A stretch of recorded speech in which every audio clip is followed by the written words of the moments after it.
করছি, তুমি দ্বিতীয় পাণ্ডব অর্জুনের কথা বলছো, তাই না সখী? কিন্তু রাজকন্যা, বড়দের মুখে শুনলাম হস্তিনাপুরের যুবরাজ দুর্যোধনের সঙ্গে তোমার দাদা বিবাহ ঠিক করেছে রাজকন্যা। তাহলে তুমি এবার কি করবে? না না রে সখী, তা হতে পারে না।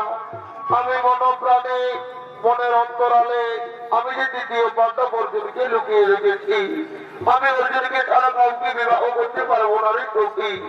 আমি অর্জুনকে ছাড়া কাউকে বিবাহ করতে পারবো না। তাই তো বলি সখী। কি বলো রাজকন্যা?